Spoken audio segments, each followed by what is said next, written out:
immigrants. They're not supposed to be here.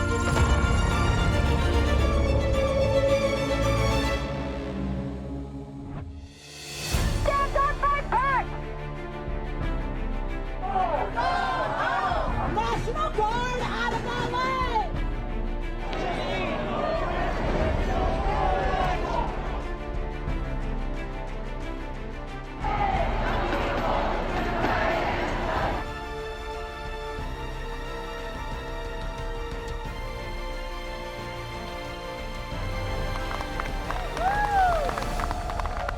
Yo soy Emerson Segura y esto es TV Migrante Informa.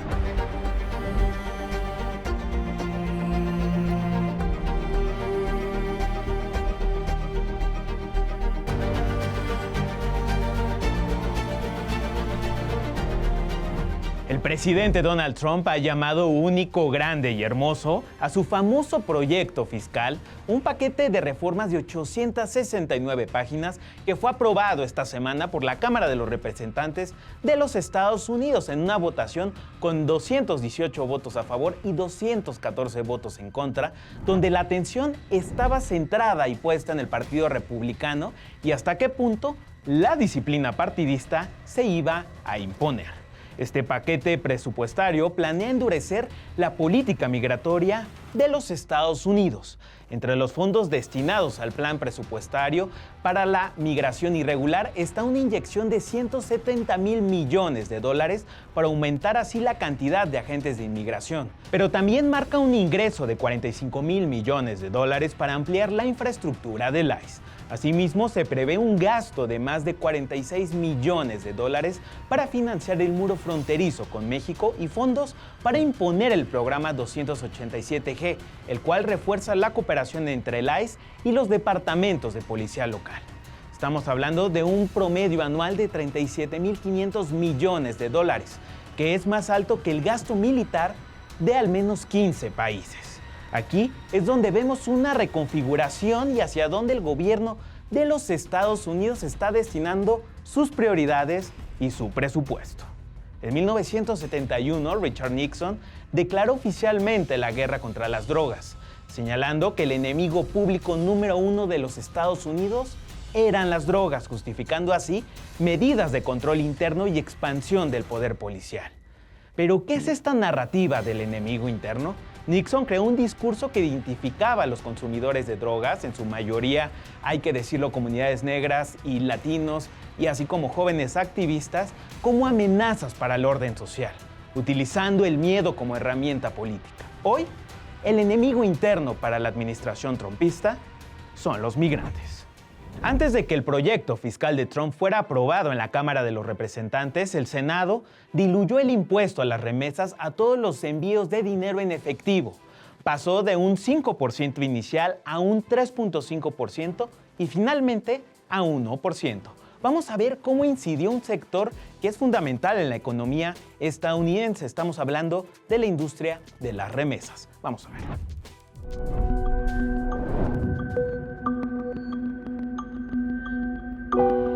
Los legisladores estadounidenses han diluido de manera significativa la propuesta para imponer un impuesto a las remesas. Reduce el impuesto sobre las remesas al 1% de la propuesta anterior del 3.5% y excluye del impuesto las remesas realizadas desde cuentas bancarias y otras instituciones financieras y las realizadas a través de tarjetas de débito o crédito. El impuesto, originalmente impulsado en el One Big Beautiful Bill de Donald Trump, tomó por sorpresa a la industria de envíos de dinero, afectando potencialmente a grandes jugadores como MoneyGram y Western Union, y generando preocupaciones sobre las cargas administrativas y de verificación que implicaría. Esto desató un intenso cabildeo en Washington para modificar su alcance. Estados Unidos es el principal emisor de remesas del mundo, enviando alrededor de 80,000 millones de dólares anuales, principalmente a India, México, China y Centroamérica. Con el impuesto, los proveedores de servicios de remesas, bancos y aplicaciones de envío serían responsables de retener el gravamen y reportarlo trimestralmente a la Secretaría del Tesoro, Sin un límite mínimo de transacción, incluso las transferencias pequeñas serían grabadas, lo que podría impactar a millones de migrantes que envían dinero regularmente a sus familias. Pero también las principales empresas de envío de dinero como Western Union, MoneyGram, Remitly, RIA y Wells Fargo tendrían que implementar nuevos sistemas de verificación, retención de impuestos, protección de datos y reportes al IRS, generando costos adicionales que podrían trasladarse a los consumidores. Actualmente, enviar $300 desde Estados Unidos cuesta entre $6 y $8 en comisiones. Con el impuesto, este costo subiría, reduciendo el monto que reciben las familias en sus países de origen. Pero también las empresas de transferencias con licencia en los Estados Unidos ya deben pagar licencias estatales y registrarse ante FinCEN para cumplir con regulaciones de prevención de lavado de dinero. Este nuevo impuesto agregaría otra capa de obligaciones y costos sin beneficios directos para el sector, en un momento en el que se busca reducir los costos globales del envío de remesas. Una referencia similar a este modelo existe en Oklahoma, que desde 2009 aplica un impuesto de $5 más el 1% sobre envíos superiores a $500. Donald Trump ha convertido en un espectáculo mediático el nuevo centro de detención en Florida, conocido como Alligator Alcatraz, una prisión levantada en medio de los humedales de los Everglades en Florida, al oeste de Miami. Vamos a ver la siguiente pieza que da cuenta justamente de la inauguración y este performance de la administración trumpista. Donald Trump ha hecho de la detención y la persecución de migrantes todo un espectáculo mediático y político. Esta vez, el escenario fue un nuevo centro de detención en Florida, conocido como Alligator Alcatraz. La cárcel está ubicada en medio de los Everglades, un extenso sistema de humedales de más de 6,000 kilómetros cuadrados al oeste de Miami. En un tiempo récord de solo 8 días, las autoridades utilizaron las instalaciones del viejo aeropuerto Dade Collier para instalar el centro. Completamente rodeado de caimanes y serpientes, las imágenes alimentan la propaganda de odio impulsada desde la Casa Blanca, que incluso la presume así en sus redes sociales. Este 1 de julio, poco después de las 11 de la mañana hora local, Donald Trump recorrió las instalaciones de este centro junto con la secretaria de Seguridad Interior Kristi Noem y el gobernador republicano de Florida, Ron DeSantis. It's known as Alligator Alcatraz, which is very appropriate because I looked outside and that's not a place I want to go hiking anytime soon. But very soon this facility will house some of the most menacing migrants, some of the most vicious people on the planet. We're surrounded by miles of treacherous swampland, and the only way out is really deportation. And a lot of these people are self-deporting back to their country where they came from. We are going after murderers and rapists and traffickers and drug dealers and getting them off the streets. The other day I was talking to some marshals that have been partnering with ICE. They said that they had detained a cannibal and put him on a plane to take him home. And while they had him in his seat, he started to eat himself. And they had to get him off and get him medical attention. These are the kind of deranged individuals that are on our streets in America. Desde que se anunció su construcción, las protestas no se han detenido. Organizaciones de derechos humanos y ambientalistas han denunciado violaciones a los derechos de las personas migrantes y daños graves al ecosistema de los Everglades. Durante la inauguración, tampoco faltaron las manifestaciones.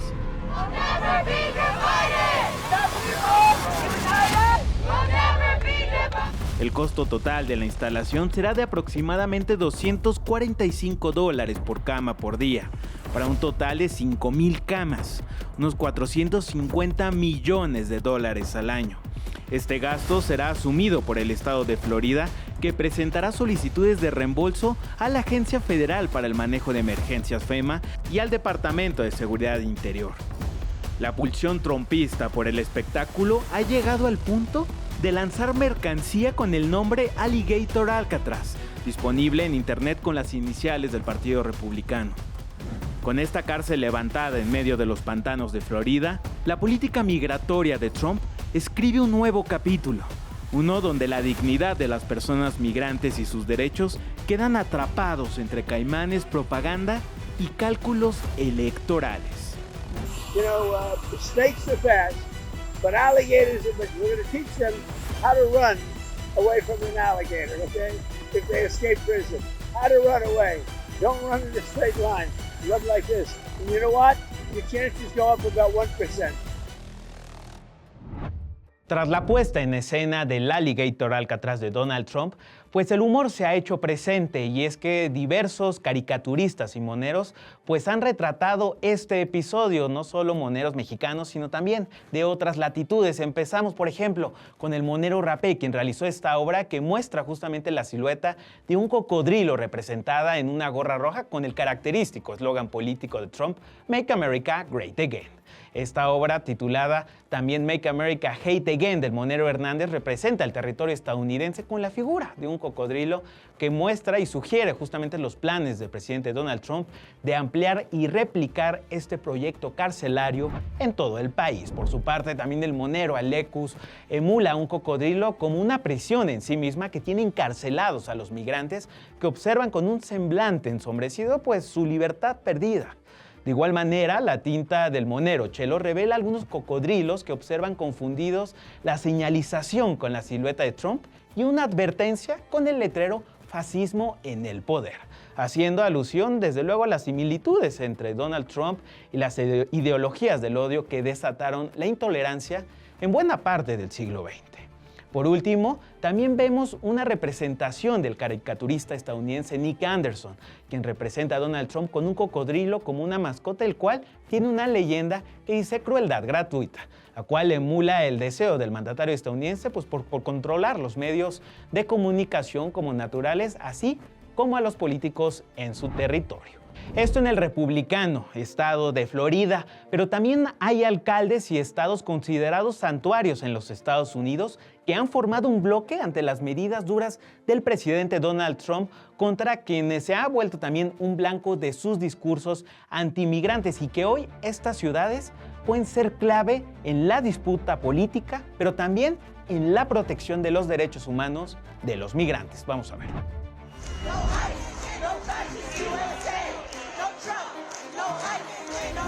Una nueva ola de redadas migratorias ordenadas por Donald Trump ha desatado múltiples rechazos, no desde el Congreso, sino desde los gobiernos locales.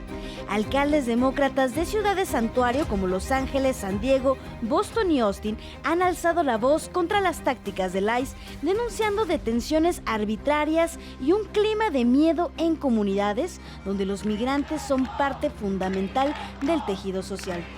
Con efectivos de la Guardia Nacional desplegados en estados clave, los operativos han sacudido a millones de hispanos, siendo California, con más de 15 millones de latinos, el epicentro de la represión migratoria. En San Diego, con más de 440,000 residentes latinos, el alcalde Todd Gloria denunció el operativo del 31 de mayo en el restaurante Buona Forchetta, donde agentes del ICE irrumpieron enmascarados, usaron granadas aturdidoras y esposaron a trabajadores frente a clientes.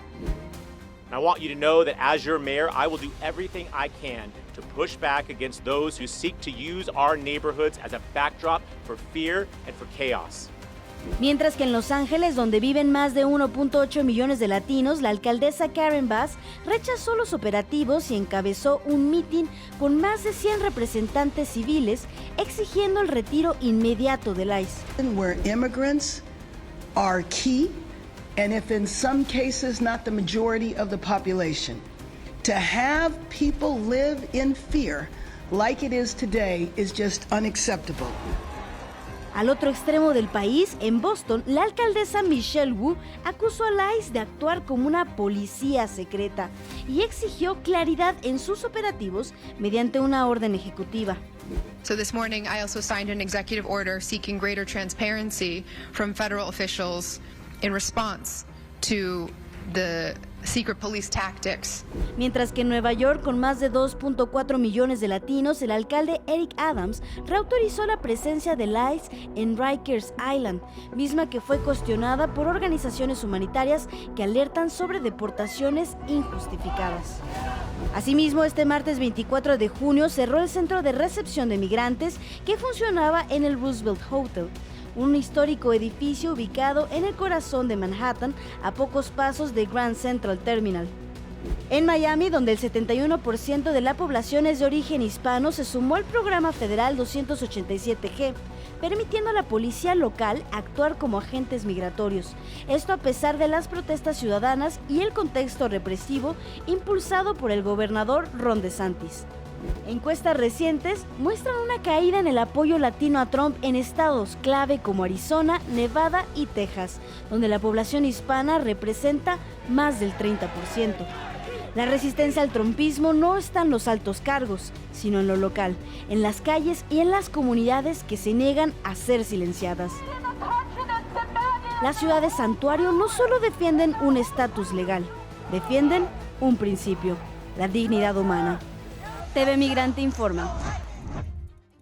Al menos 5 personas detenidas y 4 organizaciones civiles presentaron una demanda en contra de la administración de Donald Trump, donde aseguraron que el actual gobierno federal ha realizado detenciones y arrestos a partir de perfil racial para cubrir con lo que denominaron una cuota arbitraria de arrestos que sería inconstitucional. Esto en la ciudad de Los Ángeles. Entre las organizaciones demandantes se encuentra la Red de Centros de Trabajadores de Los Ángeles, el Sindicato de Trabajadores Agrícolas, la Coalición por los Derechos Humanos de los Migrantes, conocida como CHIRLA, y el Centro Legal de Defensores de los Migrantes. La demanda fue presentada en el Tribunal de Distrito para el Centro de California. Además, señala al Departamento de Seguridad Nacional de confinar a los detenidos en un edificio federal de Los Ángeles en condiciones precarias, poniendo así en riesgo su salud y negándose el acceso a su representación legal. Esta semana, Julio César Chávez Jr. fue arrestado en Los Ángeles por el Servicio de Inmigración y Control de Aduanas de los Estados Unidos, quienes calificaron como irregular la residencia de Chávez y lo acusaron de pertenecer a grupos del crimen organizado. Vamos a ver la siguiente nota. Boxeador, celebridad, intento de influencer cercano al cártel de Sinaloa. La historia del llamado hijo de la leyenda atraviesa por uno de los episodios más oscuros de su vida, uno que podría mandarlo definitivamente a la lona.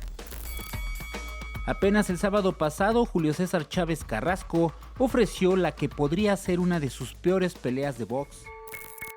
Ayer, cuando el rostro del hijo de la leyenda aún evidenciaba los golpes de la pelea, fue sorpresivamente arrestado en California.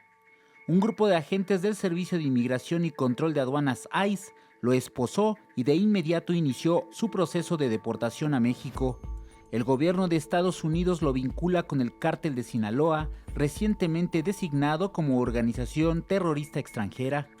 Además, informó que tiene una orden de aprehensión vigente en México por crimen organizado y tráfico de armas, municiones y explosivos. Minutos más tarde, la Fiscalía General de la República confirmó que la orden de detención en nuestro país fue emitida por un juez federal desde marzo de 2023. Indicó que está en coordinación con autoridades estadounidenses para la entrega del hijo de la leyenda mexicana Julio César Chávez.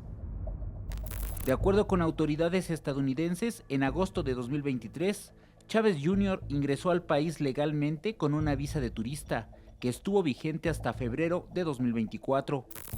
El 2 de abril de ese año solicitó la residencia permanente legal basada en su matrimonio con Frida Muñoz, una ciudadana estadounidense pero vinculada al cártel de Sinaloa, al ser la viuda de Edgar Guzmán López, hijo de Joaquín El Chapo Guzmán. Ovidio, el ratón, él es tío de mi hija, pues, que ha sido mi hija mucho tiempo, entonces sí lo conozco bien y es una buena persona, conmigo es una gran persona. El 17 de diciembre de 2024, el Servicio de Ciudadanía e Inmigración de Estados Unidos remitió al ICE una denuncia por considerar que Chávez representaba una grave amenaza para la seguridad pública. Sin embargo, en su momento no fue considerado como un asunto de prioridad, al grado que sin mayor problema legal pudo acudir a su pelea del pasado sábado en California. Su padre, Julio César Chávez, difundió un comunicado en su cuenta de X, donde asegura que su familia está consternada y reitera su apoyo total e incondicional al Junior. Confiaron en su inocencia y calidad humana, así como en las instituciones de justicia de México y Estados Unidos. Luego del fallo de la Corte Suprema de los Estados Unidos que limita las facultades de los jueces federales de ese país para bloquear órdenes ejecutivas de Donald Trump, 28 estados han quedado expuestos a la medida del magnate republicano que limita la ciudadanía por nacimiento en ese país. Entre estos estados se encuentran importantes poblaciones de migrantes, como es el caso de Florida y Texas. Sin embargo, algunos estados que previamente demandaron la orden de Trump aún pueden garantizar la ciudadanía de los recién nacidos que se encuentren dentro de sus límites estatales, como es el caso de California, Nueva York o Illinois, por mencionar algunos. Y justamente para hablar de este tema me da muchísimo gusto enlazarme con la abogada Alma Rosa Nieto. Ella es abogada experta en migración. ¿Qué tal, abogada? Bienvenida. No, gracias, Emerson, por la invitación, con mucho gusto. Abogada, ¿qué alcance justamente tiene esta resolución, este fallo de la Corte Suprema en cuanto al nacimiento y la ciudadanía?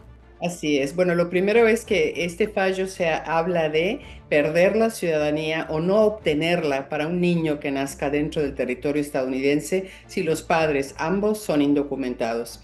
Entonces, obvio, esto tiene alcance para millones y millones de personas que ya están esperando bebé o van a tener bebé en el futuro.